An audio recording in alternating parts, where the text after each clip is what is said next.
I used to think being hard on myself and pushing myself would make me better.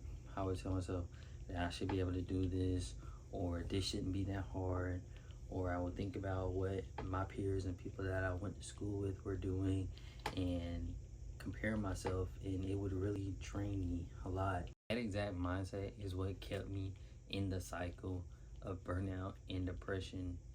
I would push myself and push myself, trying to keep up with the people around me or people I went to school with or what I should be doing. And I would burn out and get depressed. And once I got to that point, I would feel guilty and start pushing myself again and repeat the cycle. It took me getting a professional diagnosis for me to stop repeating that. I'm currently in burnout right now, but I don't plan on pushing myself and doing the things that I was doing before. I've changed the way that I look at my goals and my progress a ton. I personally needed that professional diagnosis to treat myself as an autistic person, but not everybody does, and I feel like self-diagnosis is valid. I definitely knew that I was autistic, but I really needed that to really treat myself the way that I need to be treated, and that's more of what my focus is now. I've learned that being gentle to myself, being kind to myself, taking care of myself, and giving myself the rest that I need is not weakness. There's nothing for me to be guilty about with trying to rest and recover from life as an autistic person. It is so draining having to take in all the information on the world that autistic people do. We don't have that filter of the things that aren't as important. We're taking it all in, and that is so draining, and it takes so much energy. And I really have to remind myself, and therapy helps a lot with that.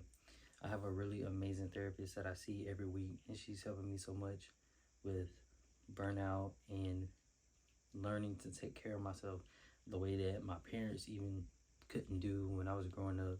And they didn't give me what I needed, so now I'm having to teach myself and give myself what I need. Now I put a lot of focus on my mental health. I do not push myself as much as I used to. It's still a work in progress, but usually if I go out, I have to go do errands or I have something I need to leave the house for. Most of the time when I come back home, I'm gonna lay down and relax for a few hours just to get my nervous system back down to a good state. A lot of it is just like paying attention to when you're overstimulated, overwhelmed, and stuff like that, and giving yourself what you need. I know after I get back home from going out, I'm probably not going to do anything for a couple hours, and that's okay. I'm not, you know,